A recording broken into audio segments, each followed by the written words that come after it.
over to you, Steve. Hi, Steve Gillmor here. This is the Gillmor Gang, or something like it. Cue Frank Radice. It's a lot like it. So what's anything been happening in the last couple of days? I don't know, Steve. What do you think? Nice try. Okay, here's the sequence where we drop in the titles later. So welcome to Frank Radice. Howdy.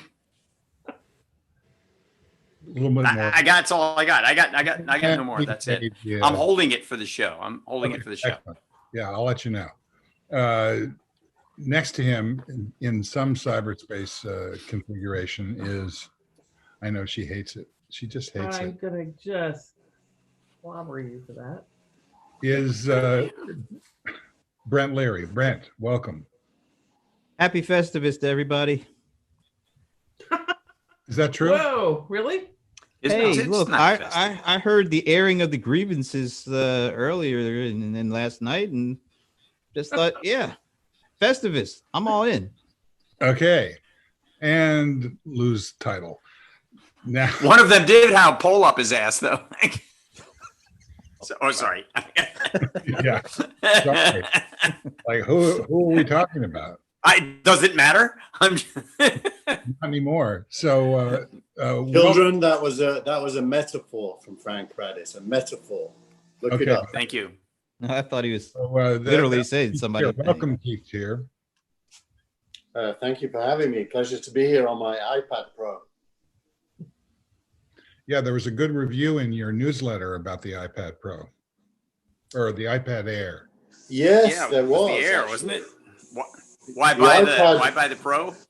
The iPad Air 4 apparently is every bit as good as iPad Pro, only $400 cheaper or $300 cheaper. So there you go, listeners. Go and get yourself an iPad Air. So I can tell see him Keith sent you. So Denis Pombriant, welcome. Well, it's my pleasure to be here, Steve. How are you today? 10 days and counting. What is it? 11 days? I know. 11. Longest 10 days in the history of timekeeping. And lose super. I'm giving you a lot to work with. I'm gonna so kill you. Let's see, in the Pacific Northwest, in no particular part of the screen, is Michael Markman. Welcome, Michael. Thank you. I'm pleased to tell you that we are having a cliche rainy day here in the Seattle area. We're living up to our brand. Can we see your T-shirt? Oh, yes. What does it say? It says, "Will you shut up, man?" He didn't get to say Biden Harris. All right.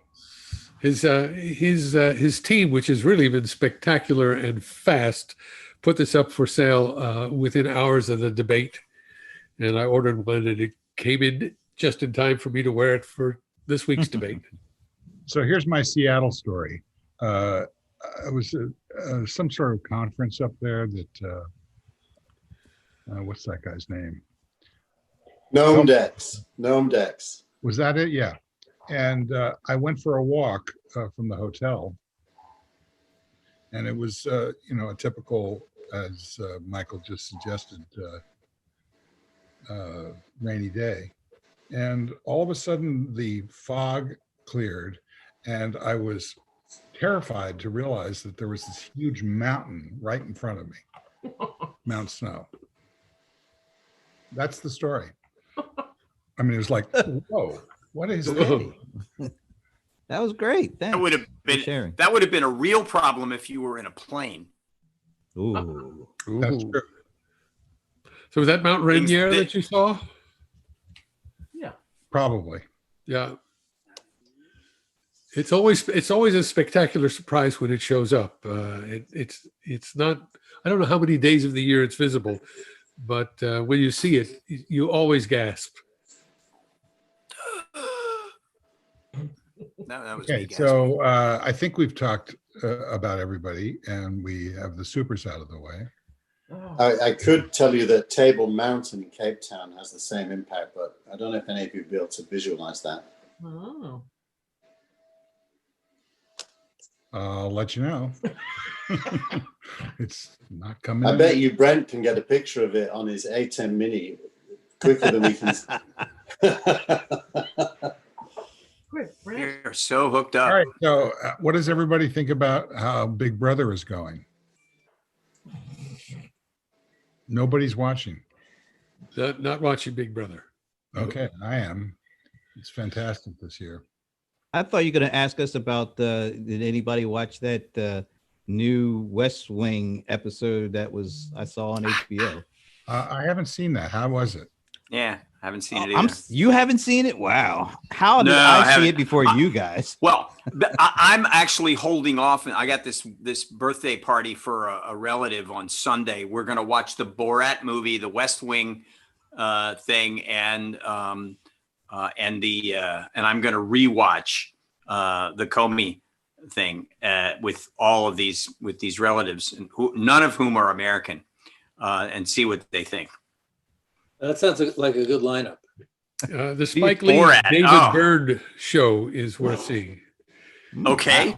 Hey, I'll The just David, add the it to David Byrne show as filmed by Spike Lee. Look, Oh I don't my gosh. want to burst anybody's bubble about the Borat thing, but if you really just want to cut to the chase, go to the hour and 20-minute, time frame. Is that Giuliani? That's the money shot, baby. Right then and there. You got to see Sadly, that. It's funny. Boy, I got to tell you, I'm sitting over here watching with my wife. We're watching The View, and listening to them dance around trying to explain that scene for people who haven't seen it. It was very much like them. Okay, well, I'm sure you've heard about it. It's being spoiled for me right now, right?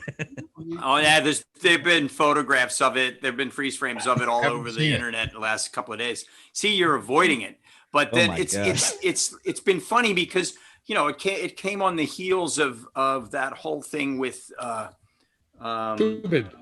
Jeffrey Tubin. So Oh, yeah. it's boys behaving badly became men behaving badly, became what the hell is going on? He doesn't want to hear.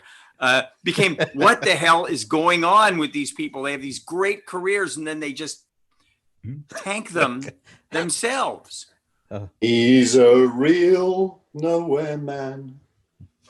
Doesn't know There you go. his point of view. Knows Well, not where he's going to. You better watch it fast because it's not going to be easy to get away from at some point. I just wonder what the legal ramifications are. Some of those things, really. It's how was he able to put that in the movie if Giuliani didn't? I mean, I'm sure he didn't approve of that being in the movie. my friend on the West Coast, Vince, says Rudy Giuliani tucking in my shirt. That's exactly how we. That's how we tuck in our shirt, isn't it, guys? Yeah, Very I think slow, it was slow motion Whoop- too. Whoopi Goldberg. inside. Or no, it was Joy Behar said, "Well, you do lay down on your back on a bed and tuck your shirt in if you're wearing really tight blue jeans." But of course, can't imagine Rudy Giuliani in really tight blue jeans. I don't know. I don't know. I've Okay, never well, tucked my Matt, shirt in quite like that before. So Did you say anything No. about this thing that will ruin it for me? No, Oh, okay. maybe a little bit. If you don't have an inkling of what we're talking about, yeah, okay. Borat has a video out now defending Rudy for innocent, sexy playtime with his 15-year-old daughter. There you go, Steve. So what That's about it. the? Someone also, by the way, fished up an old quote from Rudy in which he congratulated himself on never having been fooled by Borat. Yeah, how'd that go this time? I mean, that was brutal. I can't wait for Sunday. I may have to watch it tonight. What's It's Sunday? up now. Anyway, yeah, Oh, that's when speaking of my Sunday, relatives speaking are of coming. Sun- Yes. Yeah. Speaking of Sunday, the 60 Minutes airs with Yes, that's what I Leslie was Stahl and what's his name? Yeah. You know, Have you seen it yet? the I've 30 seen- minutes. I've seen excerpts of it. Yes. Is it like The shot on 37 an minute iPad thing. Pro by by the Trump team? Yeah, there's a bootleg copy. Right, but I mean, is it like a laptop sitting in the corner of the room? I mean, how did they do it? Who? Had to be that they Trump were they campaign. knew. The- Well, the Trump administration agreed with CBS that they would shoot it like they do all the time. All the administrations during presidential interviews, certainly any of the ones I've attended over the years, they make a copy of it, which is something that gets archived in the presidential library and so on, so that they have an unedited version of it. And the Right, I deal that they understand. make But with does it come off of the feed from the monitor? I mean, how did they actually do it? No. They have their own camera, probably a laptop. yes. Off to the side. Thank you. But, yeah, it was a clean shot with echoey audio, so you knew that they weren't getting an audio feed off of the mics. They were getting it from whatever if the source was, either a laptop or my guess is it was a laptop or an iPad. And there was a little bit where there was a thumb or a finger into the shot over the lens, so it was clearly not a union cameraman. Yeah, and someone walked in front of it a couple of times. But Was that- there are excerpts from the feed that are up online now. So And, what were you going to say about this, Michael? What I was going to say, well, you know that Trump must have screwed the pooch if he walked out on the interview. Screwed the pooch. In British English, that conjures up a terrible image. A pooch is a dog. Yes. You all know what's it doing. is, that's right. Honestly, in American English, same thing. But Isn't British English redundant? Well, it is in some audiences, but in this audience, I felt the need to be explicit. Thank you. Yes, And which now we've back to already you, been, Brent. by the way. I was getting ready to say, after the Giuliani conversation, you hear it. still felt a need to be explicit, huh? You know, I was feeling like a sub-intellectual because as you were all talking about these wonderful things you're watching, all I was thinking about was Star Trek Discovery season 3. Oh, fantastic. Absolutely fantastic. That was one of the best Star Treks I have ever seen. They took the entire story and moved it in a new direction. Just great. And it's just now in episode 2 of the new season on CBS All Access. And it's now 300 years later. Did it start? Is The first it episode- episode 2 airing now? Yeah, it started. I saw episode 1. I haven't seen episode 2 yet. So there you go. That's another show for Sunday. I think it's on in the UK, it's on Netflix. It's on now. Yeah. On the Sky Channel. Oh, okay. All right. Yeah. No, I'm sorry. Discovery is on Netflix. You're right. It's I can't wait. I'm looking forward to that. But Dad, set that aside. Go ahead, Steve. Sorry. It's your show. Thanks. Wow, it is. I don't know. I'm just excited about all this media content we're talking about. That's just Yeah. a thing. All the show spoiler alert. How's that? I like that. Well, I didn't say That's a pretty anything more good title, about actually. the West Wing, so I'll leave. That- I will not say that- another word about the West Wing. That's the only thing I was interested in. Yeah, but isn't that a reshoot of an old script? By yes, the way, it's a stage reading of an episode from season 3. It's not a new show. It's Right. just a bunch of old actors reading a script that they did when they were younger actors. But it's very well Like done. us. It's really well done. Given It that is really well done, It's very well done. and I'm not even a big West Wing fan, so yeah. I would also say that I think the Gillmor gang could have a segment which is we're going to F up your TV viewing by telling you what happens. That would Steve always likes to filter out non-believers. That would really get rid of a lot of. Drink the audience. they would look. I'm reading the feed right now. They're really pissed at us. I'm just kidding. Okay, that's funny too. All right. So outside of the debate. has anybody else seen Anybody the wanna Borat talk about the movie? debate? Just want to know, did anybody else see that yet? No, but you guys. So I gotta just start ruined it talking for a about- whole group of people. Sorry about that. You know. Everybody knows about that. No, but don't worry about it. We're cool. All right. That's the reason. That is the best marketing campaign that for a movie that isn't spending any money on marketing, except for a few ads that seem to be running on some stations that I've noticed it a couple of times in like the North Carolina channel that I watch, and it's they're pretty well targeting where they want that thing to be shown. Wherever there's a swing state, I guarantee you that's where they're buying ads. Yeah, That reminds me of leak from Ukraine. Yes. That's like this week Tesla announced its results and sold more cars than ever before and made about 9 billion profit, and has never spent a penny on advertising. So sometimes not spending on advertising works. That is the best kind of advertising. It is WOMM. Word of mouth Marketing. Marketing. Yeah, that's a big deal. There was a study that came out last week about commercials and promotion, which said that in terms of marketing, promotion is the number one way to get the message out. So video content marketing at something like 58 or 59%. Word of mouth marketing was way up there, like at 52%. So it's like these two were like the first two bars of this study, and then everything else from that point went down, including social, which I actually think social is word of mouth, but with text and video. So I think of it as bottoms up versus top down. And if you think about what happened to Quibi this week, that was the use case of how top down product. Wait, hey, Quibi? Quibi, or whatever you call it.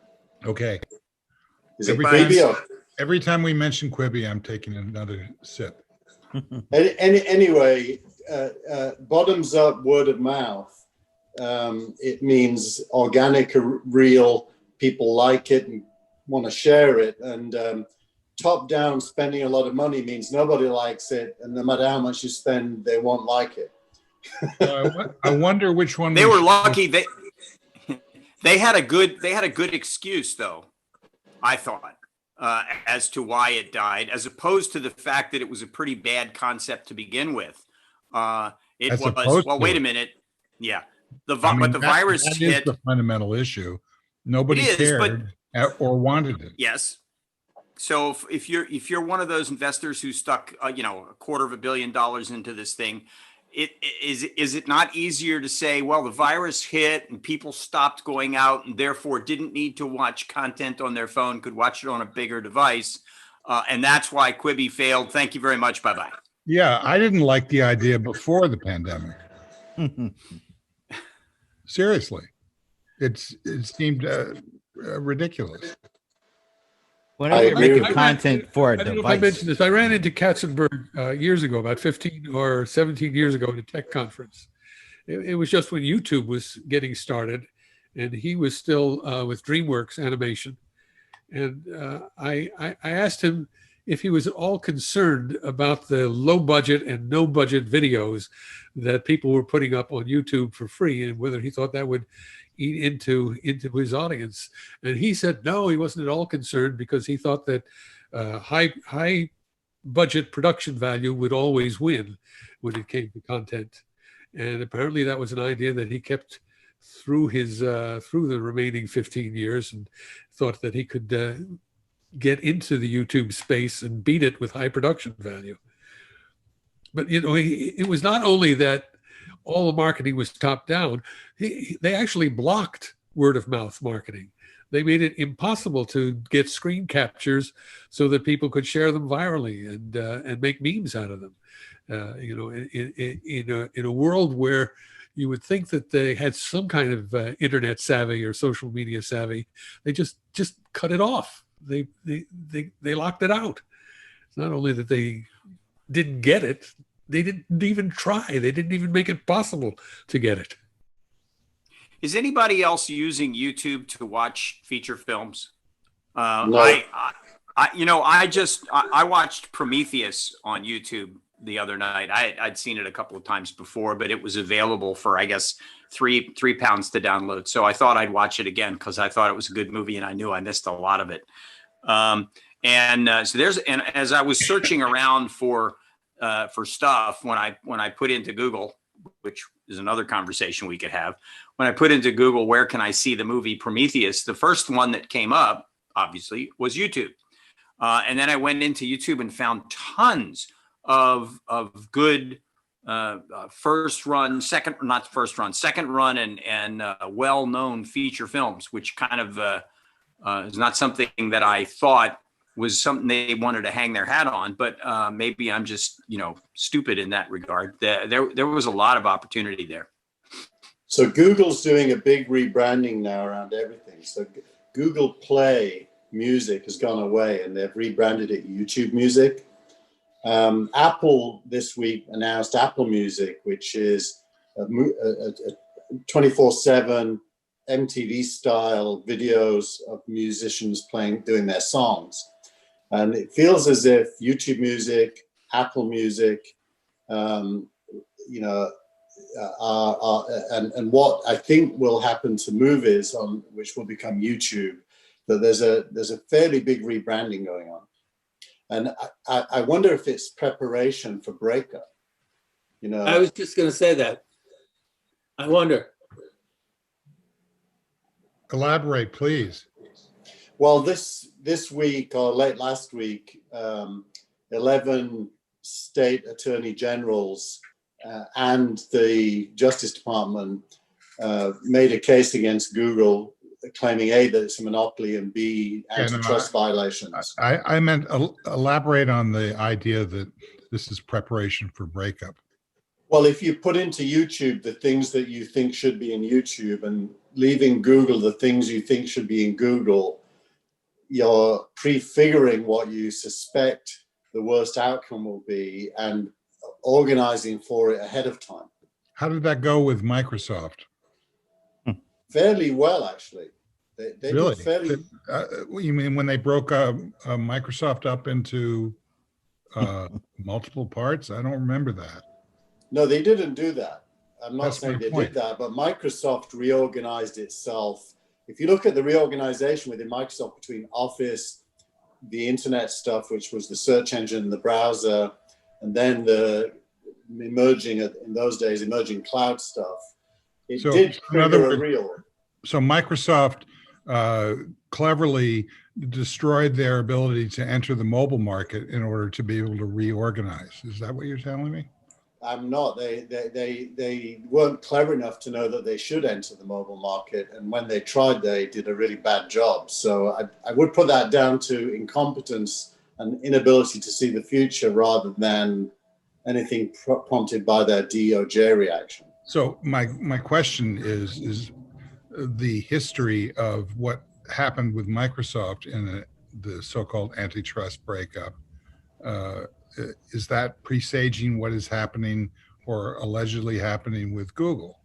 And I'd like to hear both what you think and also Denis. Actually, I was just throwing out a speculative curveball. I don't know what's happening. But Denis, it is interesting that the YouTube brand is now becoming the place where all their media properties sit. And then the Play Store is just becoming the Android App Store. And Google, Google, the company under the Alphabet umbrella, is search and advertising. Denis. I think a certain amount of refactoring in the life cycle of any company is a good idea. Google or Alphabet's been off on an acquisition spree for a while now, and it makes sense that they're trying to refactor and rationalize and put things in their proper buckets.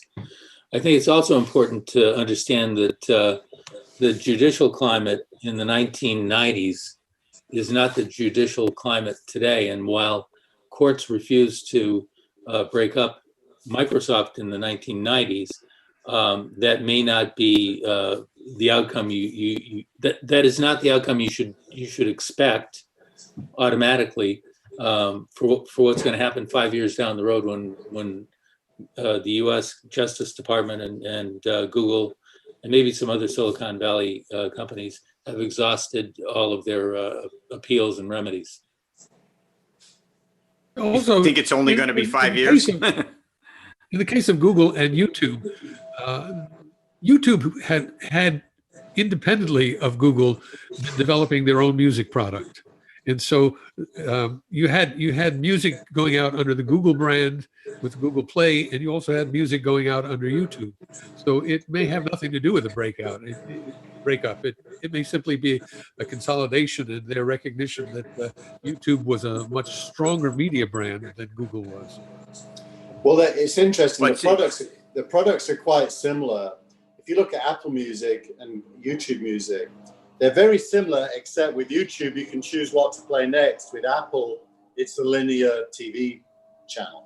Yeah, Apple is trying to replicate the early MTV days, a curated stream of music with that you watch like a TV channel, whereas YouTube has always had a more complex algorithm that featured search and find and play, and also anytime you played something, they would put something in the queue after it to try and keep your interest based on their very complex algorithms.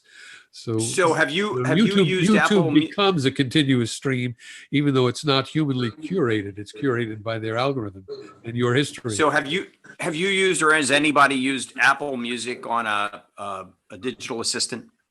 It's an interesting environment. There are two different products here. There's Apple Music, which has been running for years, which is a served pick and play system, and then the new product is Apple Music TV, which is TV videos. I mean, I'm just talking about Apple Music and the way it's presented on Digital Assistant. No, tell us about it.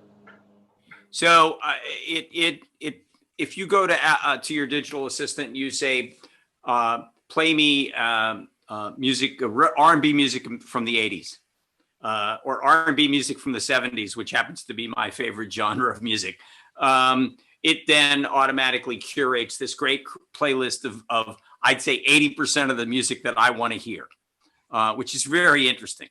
It's a different atmosphere on the digital assistant. That's on an Alexa or on a actually I use my my Google digital assistant, and it's playing Apple Music. So I have Amazon Music playing on my Alexa and Apple Music playing on my Google Assistant. Interestingly enough, they're both a little different, because on the Alexa that I have, it's a video Alexa, and I often get video when a song comes up, or certainly all the time get a video of the album cover or the record covers. It's interesting also in that on the video digital assistant, I can get liner notes, which I think is really cool. It's a different atmosphere, different environments. Well, how is the Apple Music experience different from the Amazon Music experience or the Spotify experience?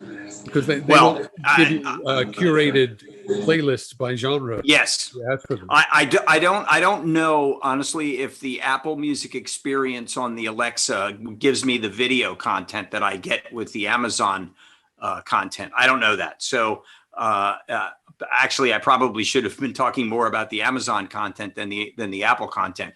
I just find the Apple content on the Alexa to be a great experience. I hear an echo too. Yeah. Mute, Michael, mute your mic. Mute my mic. There's got to be. It's the one that says mute. The one that says lower left. Okay. Now, do you still hear the echo? Hello? No one's talking. It's the doctor's office. Okay, that's what I thought. Okay, thanks. Michael, you can unmute now, please. okay. Yeah. Okay, that's it. I got nothing else. Then what? I mean, what was it? Well, let's talk about the debate then, okay? Geez, we've been dancing around that for the whole show. There isn't a lot to say, is there? I mean, it was, it's just what I would think of as a status quo debate. Nothing happened in the debate to change anything fundamental. The one, the pro for Trump was that he did well enough that his supporters might show up and vote. The pro for Biden is he didn't do anything to undermine himself, really, apart from that slip of the tongue on the oil, getting rid of the oil industry, which clearly was a slip of the tongue. So I think it was a status quo debate. He did say something that I thought it seemed like Trump didn't have a handle on, and that was the whole concept of fence line.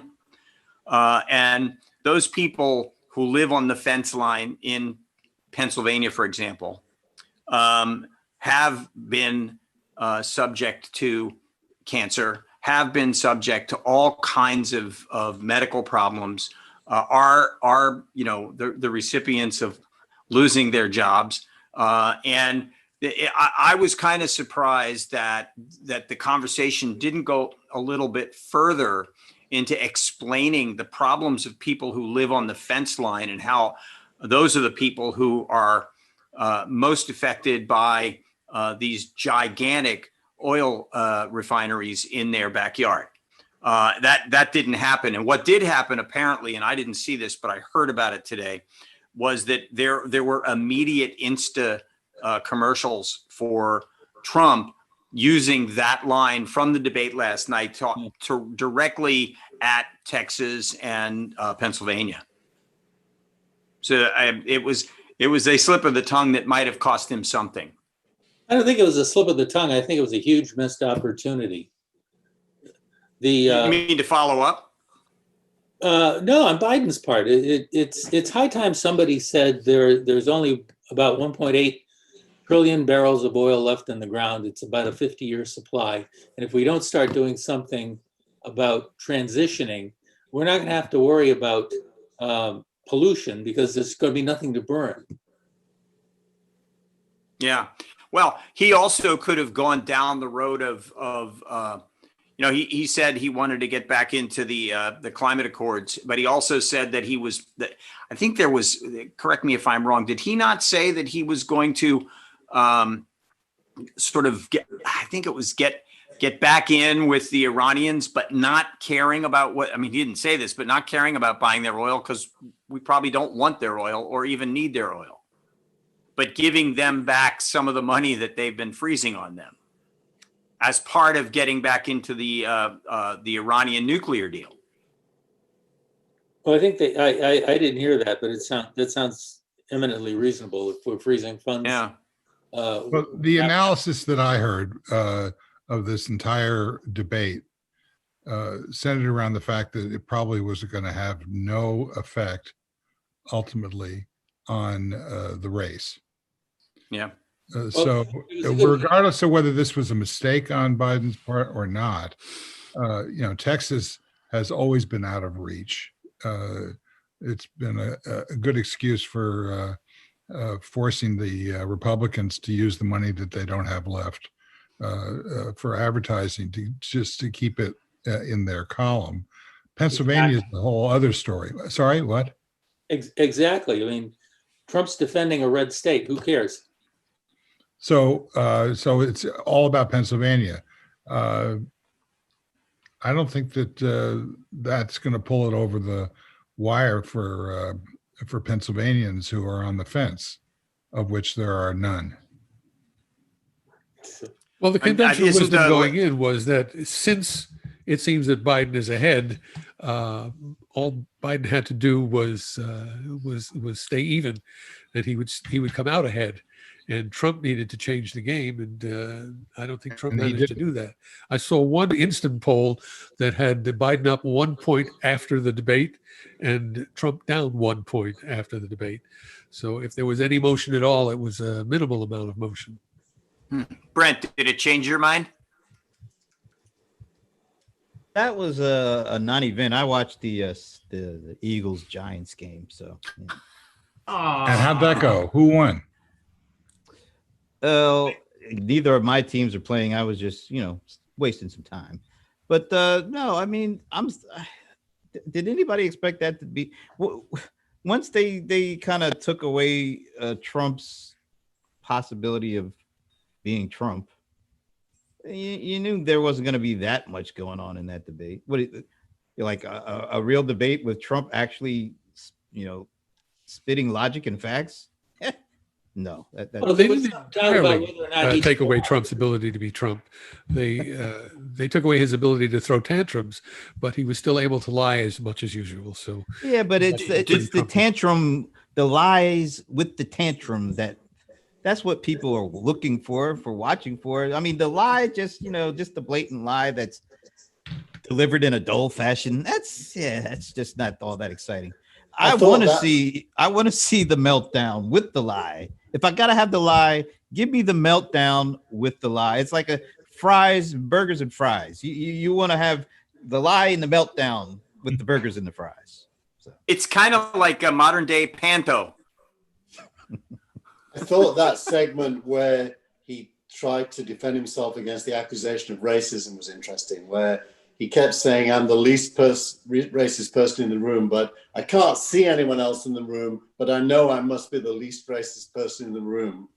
And, I'm a student of the history of racism. I wrote a book for Penguin called Under Siege back in 1988 about racism. And it kind of, it's archetypal, which is that a racist doesn't know they're a racist. They think they're not a racist because they look at a black person and will, at a certain level of abstraction, not be prejudiced against them. And they totally don't understand what racism is, that it's basically baked in infrastructure that goes back to the British Empire and slavery before that.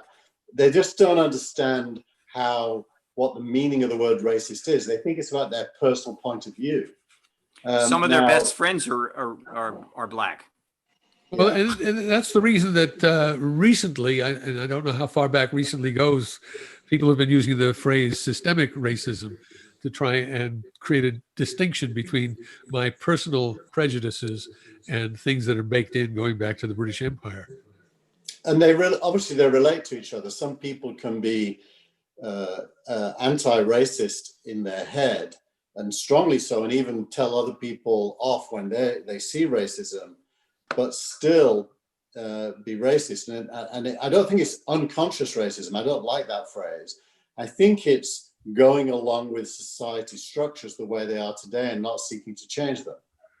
But both these things exist. A black friend of mine on Facebook recently posted a kind of heartbreaking post about one of his friends being called an effing N, just walking along the beach. That, there are people who have strong, negative, horrifying feelings. So racism is a word that has both those levels and both those meanings. And you can't say it means one thing and not the other. It means both those. But those feelings get reinforced every day due to the experience of how Black people's role in society is. My middle son, all of his friends are African American and mostly come from East Palo Alto. So our house, every dinner time, we have like 5 extra mouths at the table. And if you look at my son's friends, their life situation creates an impression of difference, which is a negative impression.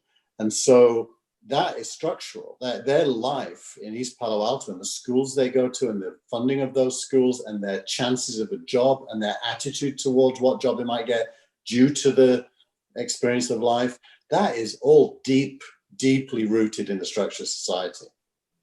I just have to ask one thing though, Keith.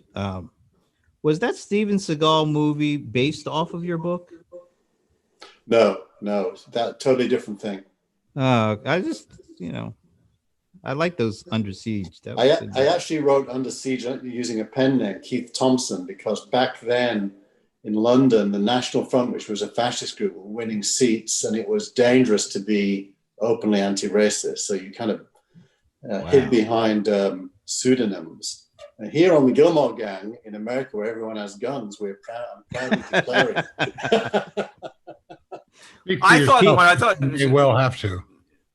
the interesting thing, one of the other interesting things about that racism part of the debate was the continuous references to Abraham Lincoln, which I sat there and went, oh my God, what about some of the other people who, Lyndon Johnson, for example. I mean, it felt to me like, why didn't somebody say that? Because Trump always has to take everything to the extreme. And for him, everybody ranks Lincoln as the #1 president of all time. So of course he wants to be the #1 president of all time. So he has to compare himself and contrast himself to Lincoln. Oh, I don't. Well, he has. I think Trump simply thinks that Lincoln is the only white president he knows.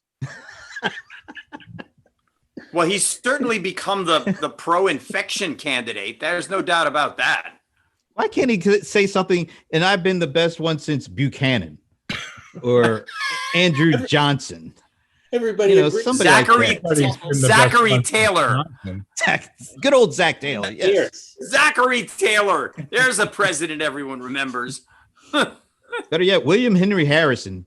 By the time he finished his speech, he died or something like that. When he kind of talked in the rain and he got the pneumonia or something. Died, yeah.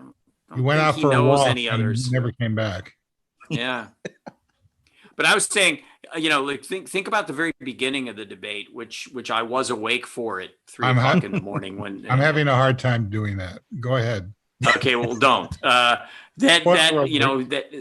New Yorker has called him the pro-infection candidate, and he just won't get off of that on a day where the infections increased by a record number today in America, if I'm not mistaken. Correct. And it's, I guess I'm preaching to the choir because none of this is going to matter. There's already been 50 million votes. That those are probably That's amazing votes. That crazy number. People already know who they want to vote for, and unless Michael, can you break down the numbers? Is 50 million a lot compared to the entire electorate? Well, it's about a third of the vote, I think, that based on the last time. It's kind of remarkable. Yeah, because didn't Hillary Clinton, she got about 3 million votes more than Trump. Didn't she get about 64 million or 65 million votes or something like that? Yeah, that sounds about right. Yeah, here we go again, talking about the part of the election that doesn't count. I'm just saying, giving us some judge. So if it was 65 and 62, so that's 127 million votes last year, and they've already got 50 million. That's pretty astounding, actually, when you think about it. So how many of those do you think are Biden voters? Democrat? Yeah, thanks. Yeah. According to the Florida numbers, 70%. Really? That can't be right. 70%? Democrats, 70% of Florida votes already in, based on exit polls, are Democrat. And I had heard somewhere between 50 and 60% anyway was a number that I heard bandied about. But even discounting or taking away the Florida number of 70%, which I've also heard. So err on the side of caution and say 60%. That's still pretty astounding. Well, except the Florida. I expect that the participation this year will be much higher than it was in 2016. So it has to be. If you look at the percentage based on those numbers, that's probably not the same percentage of total vote that we're going to get this year. Yeah, the Florida numbers. Suppose the early voting is so impressive that it actually suppresses Trump's get out the vote effort on the day of the election. Well, that was the other part of Florida. A large majority of those who have not voted plan to vote for Trump. Well, there's another factor that's going to suppress Trump's vote. He was discouraging mail-in voting, and the red states are having the highest COVID infection rates right now. So people who were waiting to go out on election day might either be in hospital, dead, or too scared to go out. I found the numbers. There are 240 million citizens eligible to vote. So if 50 million have voted, and they reckon up to 85 million will vote before November 3rd, that leaves a large number that could vote. One of my kids last night asked me an interesting question, which is, how do they know when a majority has been reached in any given state if they don't know the total number of votes cast? Because they won't know that until 2 weeks after the election. So the math on getting to an unassailable majority is going to have to be more than 50% of those registered to vote, which is a high bar. The way that the networks call a state, for example, is not based on the total vote. It's based on key indications of what is going on and whether or not it's obvious who's going to win. The question is, it's obvious that Brent is about to leave because we've got another show starting in 30 seconds. But my favorite part of the debate was when, in a long series of back and forths, Kristen Welker asked Biden if he had anything to add, and he said, no.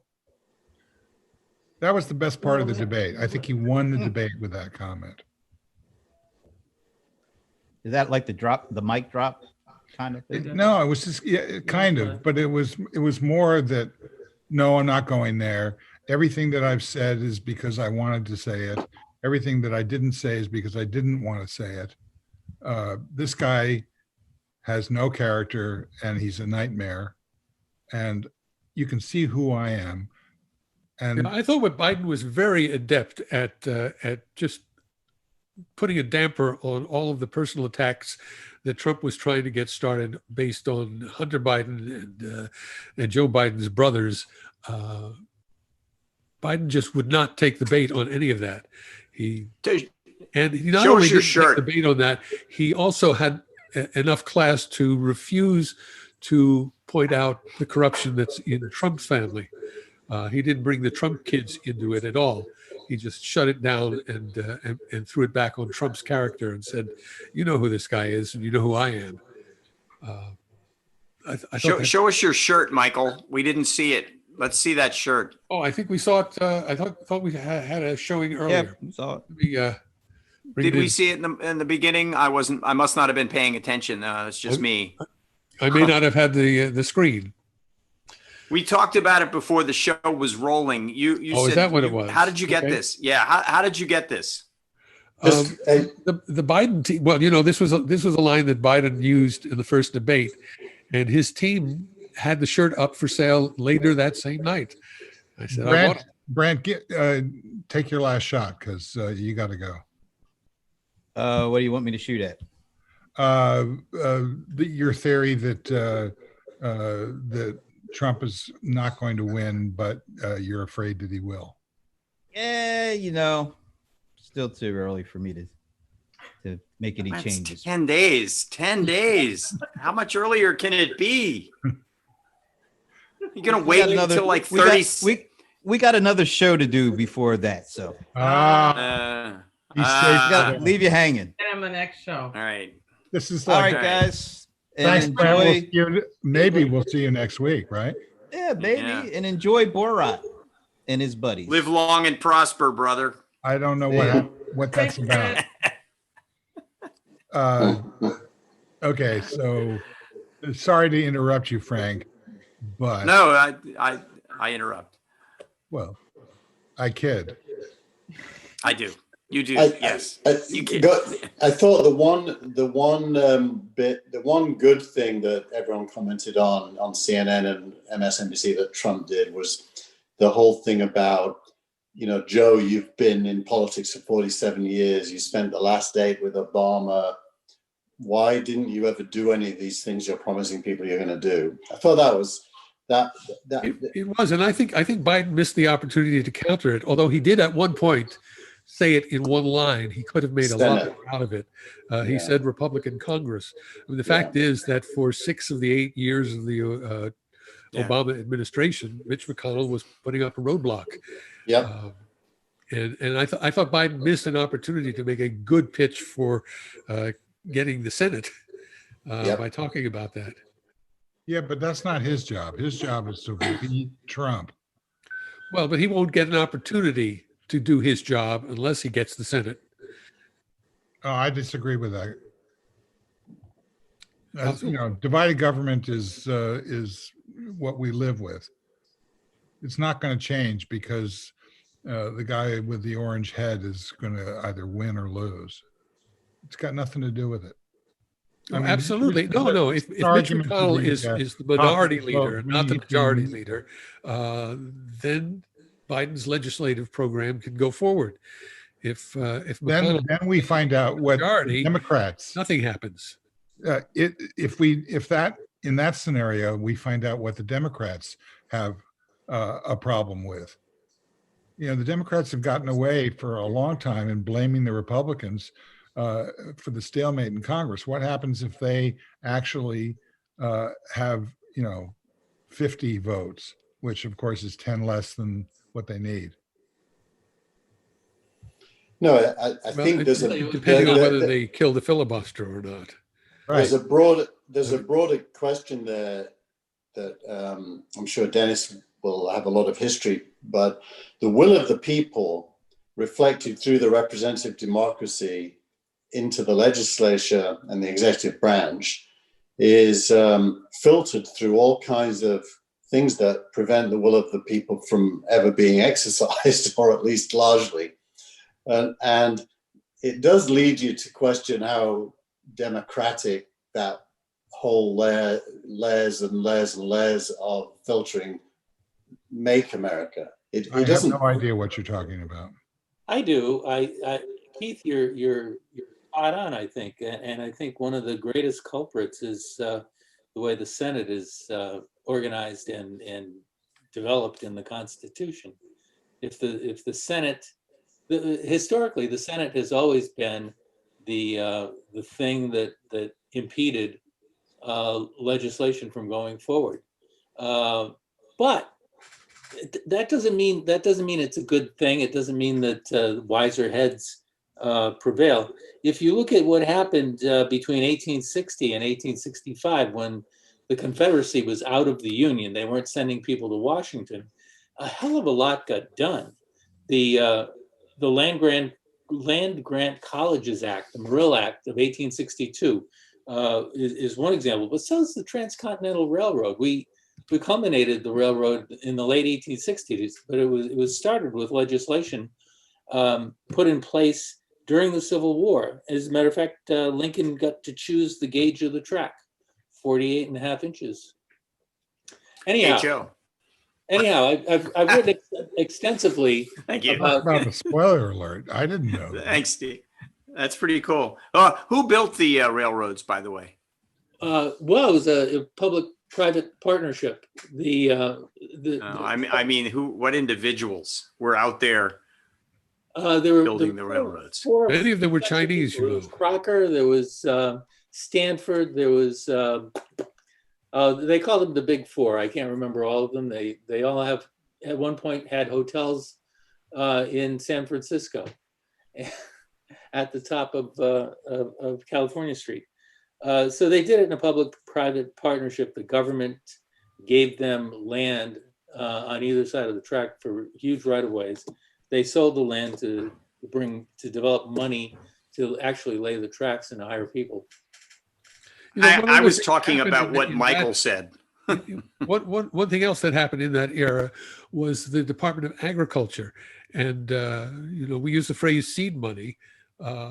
Actually, in those days, it was actually seed. If you went out and settled and got land, you also got some seed, and the Department of Agriculture was founded to get a good seed stock available and distributed. So Lincoln's pretty socialist if you look at all the things that he got accomplished. Yeah. So Don't then say you don't learn things here on the Gillmor gang. I So was what- thinking of What is I was- the derivation of the word pot as it's related to marijuana? This I don't know. Do you know? Yeah, good question. Let's look that up. I- Let's go to Google before it gets shut down. You're worried about the splintering of Google into various services. Again, I don't understand what the actual roll up of the new Google is going to look like. We'll know in 15 years. it's Well- a shortening of the Spanish word potigaya. Are you reading Really? something? Dictionary.com. That's not giving me Potigaya. an answer. That's giving me another question. And Potagaya means what? Potigaya, potassium de guaya, a wine or brandy in which marijuana buds have been steeped. It literally means the drink of grief. I like my explanation better. Which is Which is It goes back to the beets, and what they used to call it tea. Okay, the Beat Generation. Okay. All right. Yeah. Pot. it comes from tea. Teapot. Is that what you're saying? Teapot. And Thank the you. Teapot Dome scandal. What year was that, Dennis? I was in the 1820s. And what was that about? Corruption in the Harding administration that gave very attractive leases in government oil reserves in Teapot Dome. Teapot Dome was the actual place. I had me and my wife had an argument last night as we were going to sleep about this American historical debate that's happening right now called the 1619 debate, is it? 1619 project. Yeah, the Project. 1619 project. And I haven't read about the project, but based on my general skepticism, I said to her that even though this person isn't a historian and has been called out by historians, my experience is that history is always contested and there's always some truth in what everybody says. So if you've read about it, what's going on there? What's the truth? That's the date. 1619 project was a project that was published serially by the New York Times to trace the contribution of African Americans to the development of wealth in the United States, beginning in 1619, when the first African slaves landed in this country. My instinct was that seems reasonable. But apparently it's a produced piece all of this- history that does not usually get taught. Just how much of this country depends on the labor contribution of unpaid labor by Africans.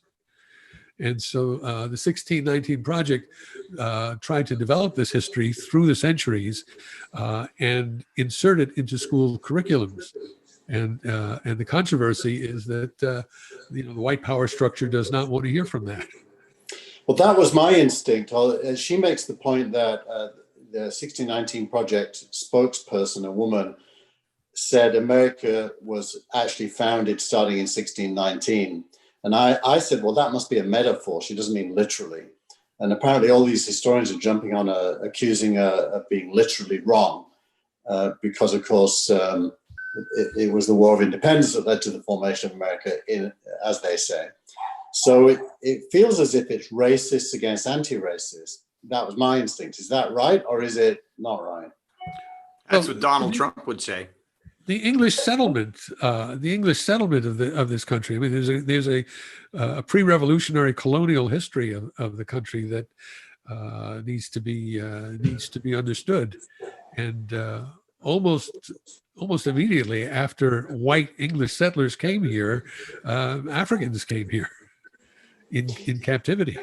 One of my watch party people, Lynn Jollitz, who is watching on Facebook, has requested something that I know for sure isn't going to happen. She says, "Steve, honey, please turn off your TV. It's very distracting when you're talking." Well, luckily, I'm not talking very much. And she called you honey, so I think that's good. Yeah, I mean, it'll go off. Trust me, November 4th. Right now it's market time. Yeah. If we had to summarize what we've talked about today, let's start with Denis. What have we talked about today? It's been a real potpourri. I should stop right there because you're laughing. No, it's been a good potpourri actually. I thought it was. I like that it started off not with Trump, and I like that it had a conversation about Google, a conversation about some pretty interesting movies that are out there, and a little bit of sex. You know what they say, and you know what the Protestants in Northern Ireland say? They say no potpourri. Oh. But you've been waiting to use that for a long time. You might say it started out without Trump, but almost every television show and movie we talked about is on the air now because of Trump. There is that. Why do we have a movie this year about the Chicago 7? Because of Trump. Why was an old West Wing episode reread by the same cast? Because of Trump. Why was Borat made? Because of Trump. You know, it's all. Then what I said, forget about it. What's interesting about today is that I would say the collective blood pressure of this group is significantly down, in part because Biden had an adequate performance last night, and I think in our heart of hearts we would all admit that the outcome of this election is already baked in, and I think that's contributing to a significantly less anxiety all around. Also, I decided not to stir things up by saying nice things about Trump. Yeah, you went to a plan B, evidently. Well, you've already said everything there is to say. How dare you accuse me of having a plan? That's never true. Denis, do you think that the Senate is baked as well? I do. I think it'll be close, but I think we're going to flip it. How many? We only need four seats, right? Yes. Well, we're going to lose Alabama. Alabama. We're going to lose Alabama, but if we win the White House, we can get it to a 50-50 tie. Magic. It's going to happen. It's going to go away. And in the spring. You say is North Carolina going to flip? Say again? North Carolina? I think the best chances for pickups are places like Colorado, Arizona. There are two up for grabs in Georgia. There's one in North Carolina that is a possibility, and Iowa doesn't look really close right now. I think Joni Ernst has about a 5 or 6 point lead on her challenger, but we got 2 weeks. There's a lot of money being spent. I know in North Carolina, Tillis Cunningham, is that the guy's name? Yeah. Oh, yeah. Cal Cunningham. Yeah, Cal Cunningham. But as soon as they go ahead.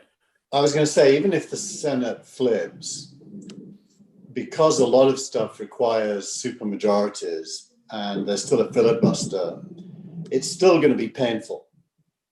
Yeah, but the filibuster isn't written into any rules or laws. The filibuster is part of the rules that the Senate adopts at the beginning of its session, just like the House does. The Constitution says that each House will be responsible for its own order and operations. It would be a trivial matter if there was a Democratic majority to say this time we're not writing a filibuster into the rules of the Senate for the next 2 years. And then there's all going of to a be sudden huge it's- pressure to do that. Pardon me? Absolutely.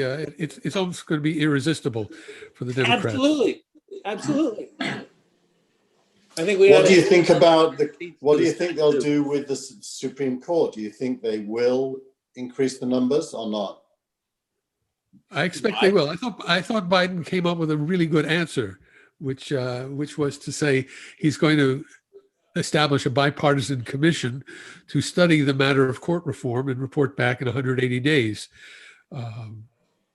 So I who knows what that report will say, but I expect that there'll be significant court reform based on their report. That's It's an old not- British. It's an old British trick. They always do a royal commission whenever there's controversy, so that they can pretend that they're taking advice from wise people. Hmm. Well, that's Britain. We don't have any of those. I think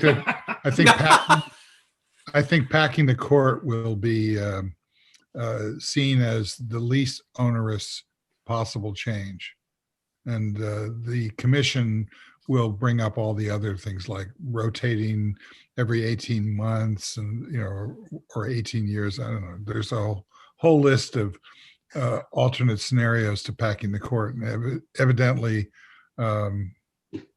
I think that the result will be that if the Democrats win the Senate, which is not clear to me, that they will have an opportunity to be able to get some legislation passed. The other thing to look at is how much progress will Democrats make in state legislatures, because this is a census year and there will be reapportionment and all the congressional lines will have to be redrawn in every state. And if who controls the state houses controls where those lines go. That's right. How did everybody feel about Obama's speech? I thought it was terrific. Yeah, I did too. Yeah, it was pretty good.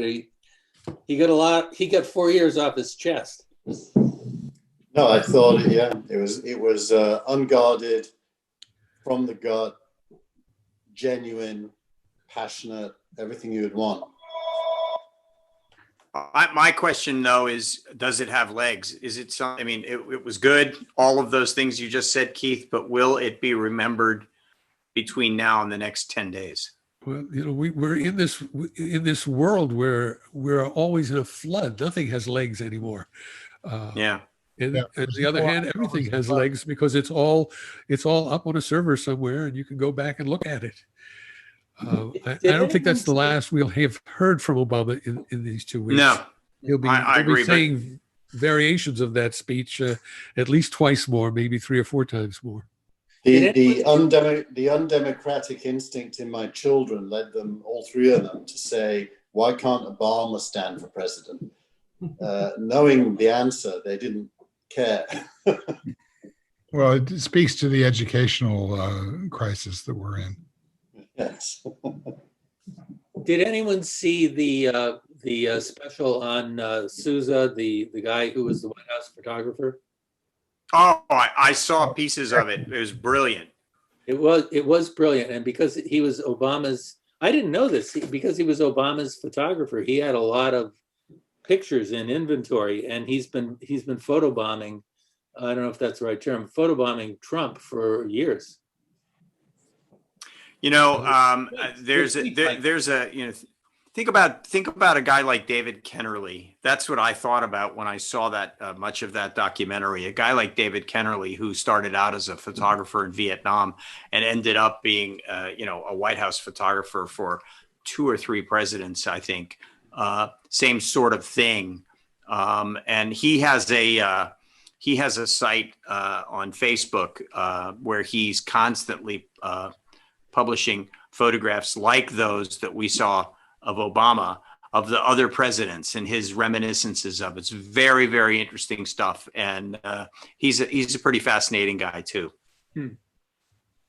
Lynn Jolt says, "We've had courts that have been obstructionist before. People learn to work around them to accomplish their goals." In other words, even if you don't stuff the court. Yeah, I think that's an astute comment, particularly since I think there's probably a betting pool as to how far to the right the latest nominee will go in actuality. Well, I think that's one of the reasons for putting up a 180-day commission, is to give her an opportunity to show us how far to the right she's going to go. The actual outcome is not just going to depend on that commission, but on how the Supreme Court performs in its newly constituted right-wing majority.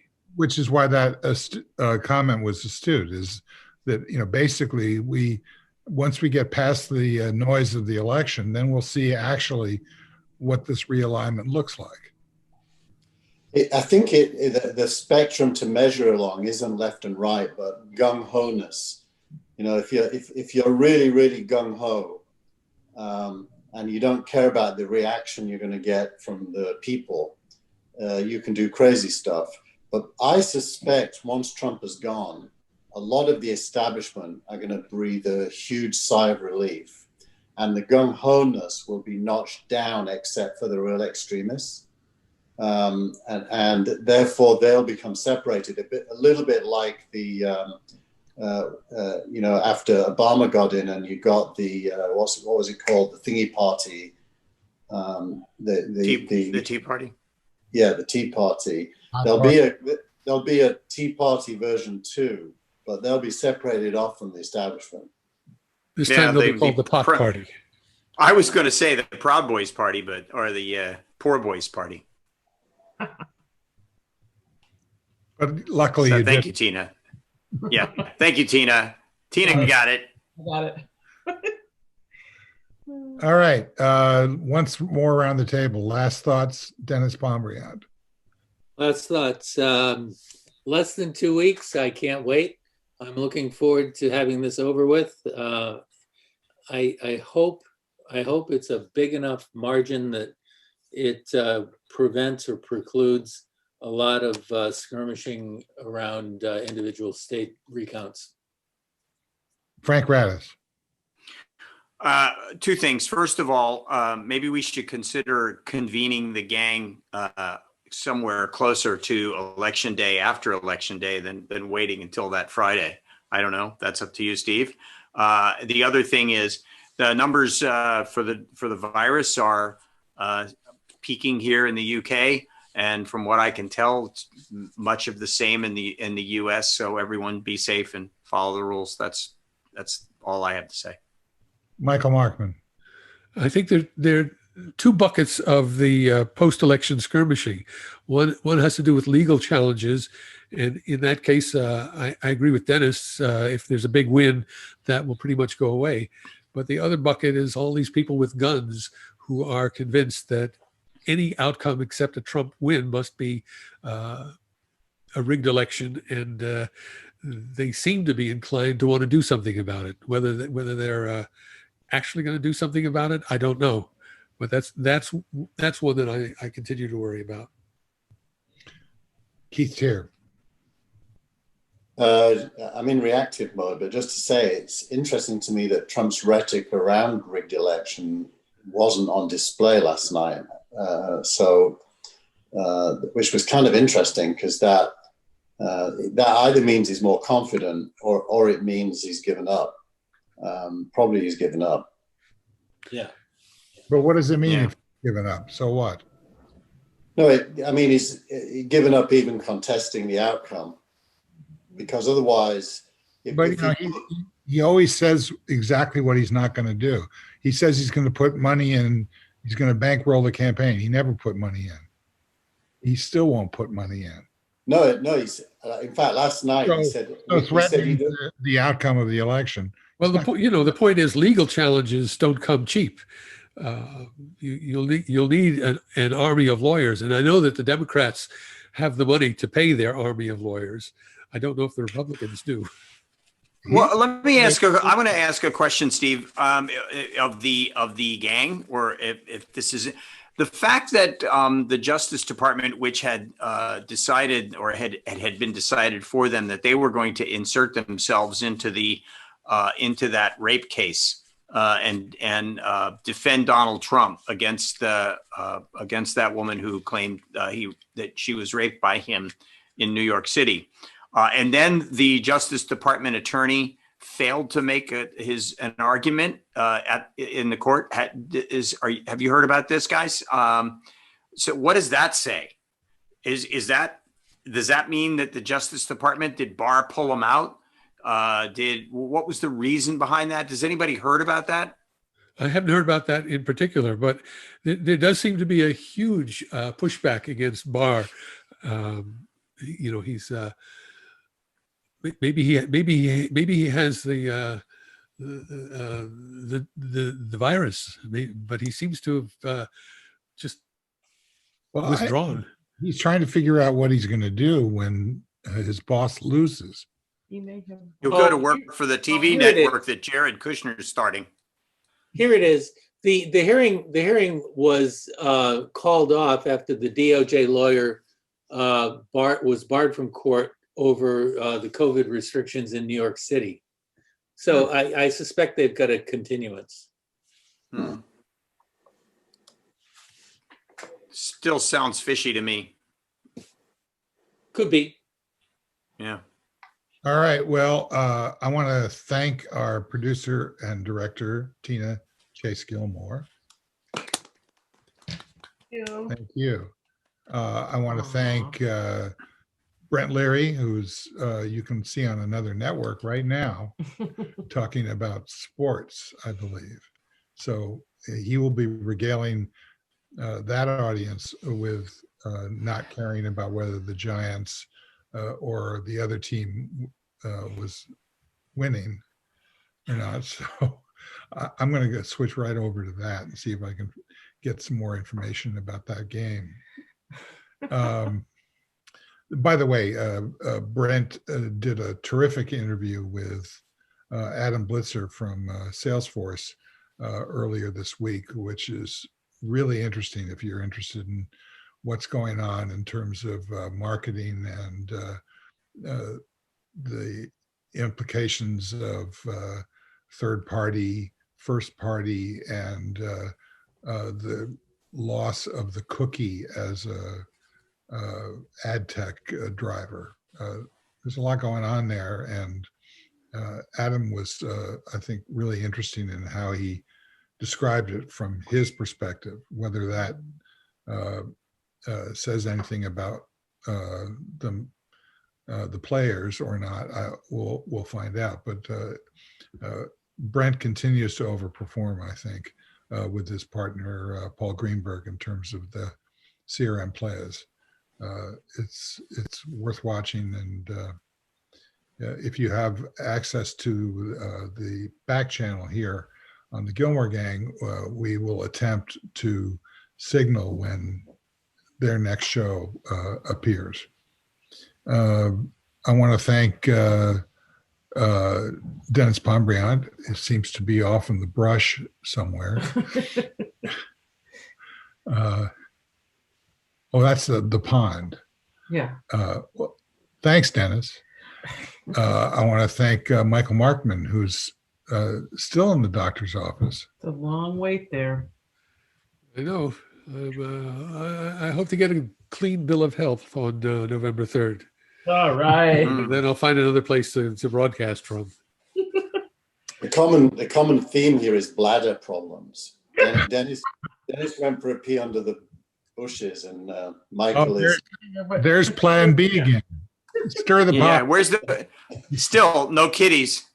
I'm very upset, Denis. I just said thank you, You're Denis. sleeping over there. Okay. I said Don't thank wake you. him up then.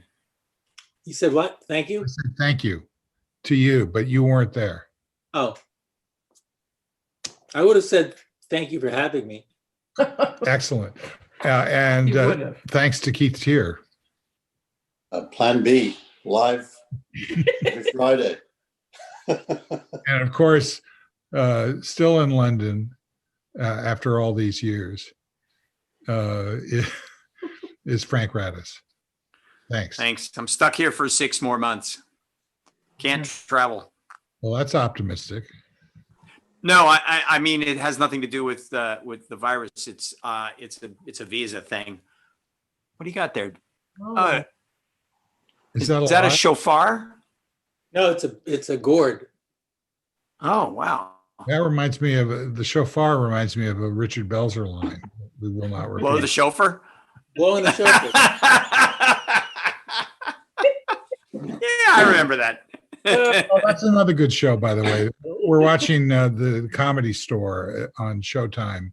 It's a documentary series about that, and occasionally we see some of our old friends popping up doing the same bit that they've been doing for the last 70 years. Yeah.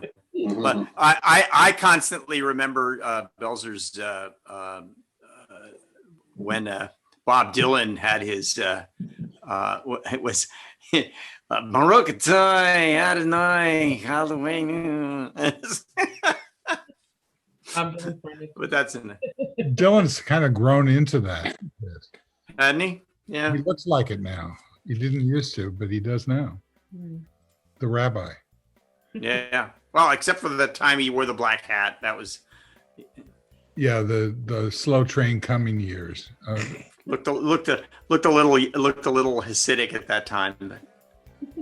Acidic? that's it. I didn't say acidic, but you did.